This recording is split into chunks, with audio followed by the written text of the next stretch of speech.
Oi, gente, tudo bem? Espero que estejam todos bem. Então, eu resolvi dar uma passada por aqui antes de nós falarmos sobre a justiça, né, o arcano 8, para falar um pouquinho sobre essa primeira etapa do louco. Eu acho que vai ficar bom a gente ter um resumo sobre essa primeira etapa e a importância dela no contexto do desenvolvimento, né? Então, vamos lá. Acho que a gente está falando aqui dessa primeira etapa, que vai do mago até o arcano 7, que é o carro, como a jornada de autodescoberta do louco. Tá? É quando ele toma conhecimento de tudo aquilo que ele tem como potencial.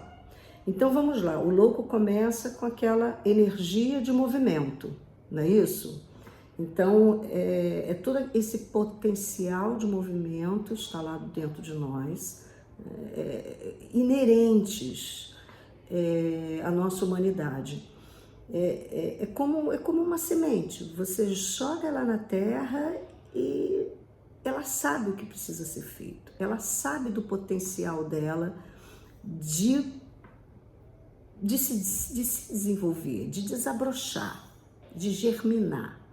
E essa energia que, vamos dizer assim, naturalmente reside numa semente é a mesma energia que nos movimenta para a evolução, tá? Então ela está ali. E o louco representa esse próprio movimento, essa própria, vamos dizer assim, esse conhecimento natural desse potencial de germinação. Então ele começa a caminhar. E aí ele passa pelo primeiro marco, vamos dizer assim, pela primeira experiência dele, primeiro conhecimento ou rito de passagem, que é no mago. E ali no arcano 1, ele tem todo o conhecimento, ele sabe que ele veio com esse ferramental. Ele começa a perceber que ele tem dons, ele tem talentos, ele tem habilidades e ele tem um enorme potencial criativo que dá a ele o poder, né, de poder criar a própria realidade. É muito interessante isso, porque parte das ferramentas que se apresentam nos diferentes arcanos mostram, por exemplo, o simbolismo com os 4 elementos. Os 4 elementos, a fundamentação criativa do planeta, do nosso corpo, de toda a vida, né? Então ele começa a ter este conhecimento desse potencial criativo de criar a própria realidade e que para isso ele veio com todo um potencial instalado para poder fazer estas criações de como ele quer viver a vida dele, né? Então ele passa por esse processo e chega na sacerdotisa, no arcano 2, né? E a sacerdotisa traz esse mergulho nesse conhecimento de que neste planeta existe a dualidade, existe a luz, mas existe a sombra, né? Não sei se vocês vão se lembrar, né? Mas nós temos 2 colunas na representação da sacerdotisa. Então é um conhecimento que ela traz desse potencial criativo descoberto lá no mago de criar na luz ou criar na sombra. E eu crio na luz quando eu crio amor, alegria, engrandecimento, e eu crio na sombra quando eu crio dor e sofrimento.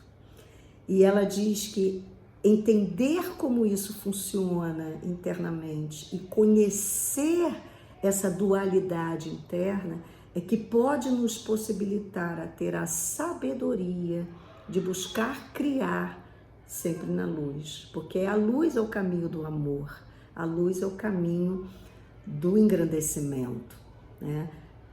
O criar na sombra, que é na ausência de luz, né? A sombra ali significa a ausência de luz, tá, gente? é criar dor e sofrimento, porque é criar no desconhecido. E quando ela diz para ouvir a voz da intuição, ela está dizendo exatamente porque tudo está dentro, todo esse potencial está dentro de nós, de poder criar na luz. Então ela traz essa sabedoria, que é uma sabedoria que não vem da mente humana, ela vem da alma, do espírito, né? E aí ele passa por esse rito de passagem e chega na Imperatriz. E a Imperatriz mostra para ele toda a criação divina, a manifestação da criação divina, tanto em relação ao próprio corpo, quanto em relação a tudo que o cerca, a toda a natureza. E traz a mensagem de olhar para fora, para ver, para entender esses ciclos, essa criação é uma ajuda para entender o que se processa dentro de nós também, né? Então é um rito para ele de entender que ele não está só, ele não é, ele está integrado a um processo muito maior, a um processo criativo muito maior, né? E ele então avança para vivenciar então o arcano 4, que é o imperador, e ele então ali ele vivencia o conhecimento das duas forças que regem, né, toda a vida, o feminino e o masculino. Não como gênero, como nós falamos, mas como força, força dos sentimentos e força da razão, que é, vamos dizer assim, a composição para se viver aqui. E o que o Hierofante vai trazer um dado a mais à frente. Mas é como usa a emoção e a razão para poder manifestar, para poder realizar em perfeito equilíbrio. Então ele começa a entender essas duas forças existentes dentro dele como duas grandes energias criadoras, e que ele pode usar isso de uma forma equilibrada ou de uma forma desequilibrada. Então, quando ele usa o caminho do meio para criar com emoção e criar com razão, ele está usando estas duas forças em equilíbrio. Quando ele puxa para um lado só ou puxa para o outro só, ele está desalinhado com esse equilíbrio, né? Então é um grande aprendizado também. E aí sem falar que vamos dizer assim, o primeiro casal dessa primeira etapa do tarô.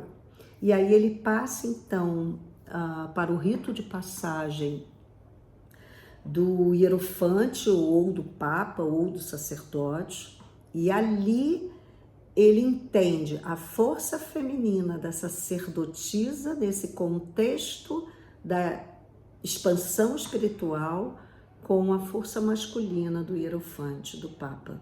Duas sabedorias ainda representando essas duas forças num contexto maior, o feminino e o masculino, eletromagnetismo, né? Eletricidade do mental com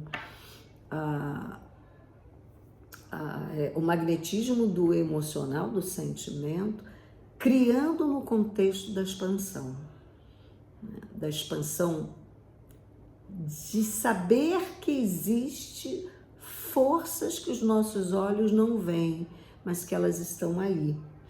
E elas estão dentro de nós e estão em tudo que nos cerca, estão num cosmos, num contexto muito maior.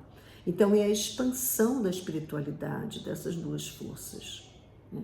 E o hierofante traz essa questão do mestre interno que a sacerdotisa tinha trazido lá como a nossa intuição, né?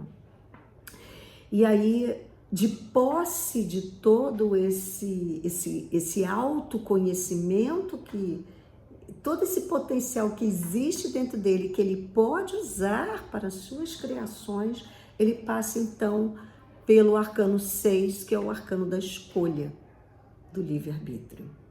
E aí começa a ficar muito claro para o louco que é dele, a responsabilidade é dele e a escolha é dele. E dependendo do que ele vai escolher, se criar na luz ou se criar na ausência da luz, é o resultado que ele vai colher.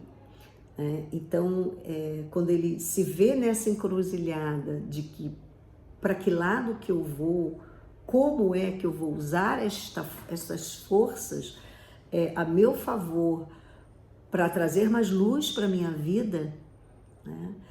Ele então faz as suas escolhas e vai vivenciá-las no Arcano 7.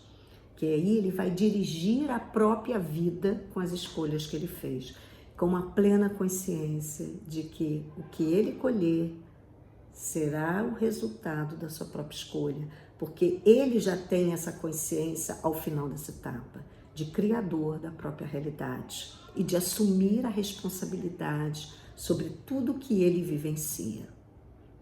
É muito bonito, né, gente? É uma primeira etapa lindíssima. E aí trazer um pouco essa reflexão, né, para cada um de nós, no sentido de como é que eu estou usando essas forças? Eu estou vivendo essa jornada, eu vivi essa jornada até agora só na teoria, ou eu efetivamente estou trazendo essas lições do louco, da jornada do louco, para a minha vida? Nas escolhas que eu estou fazendo, nas minhas criações de som, de luz ou de ausência de luz, de como eu efetivamente estou assumindo, né? Estou me empoderando. Lembra que o carro deixa uma mensagem muito clara. Dirigir o carro é dirigir a própria vida, é ter o domínio da própria vida.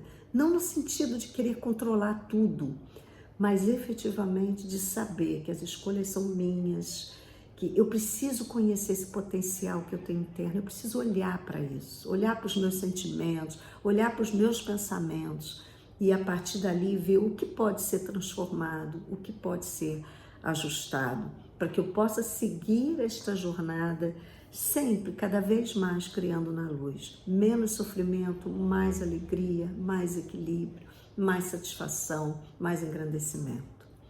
Tá bom?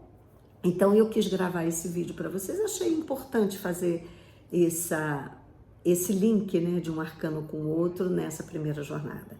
E aí então nos vemos no Arcano 8 já para iniciarmos a segunda etapa. Tá bom? Um grande abraço. Então, obrigado por estarem aqui. Tchau, tchau.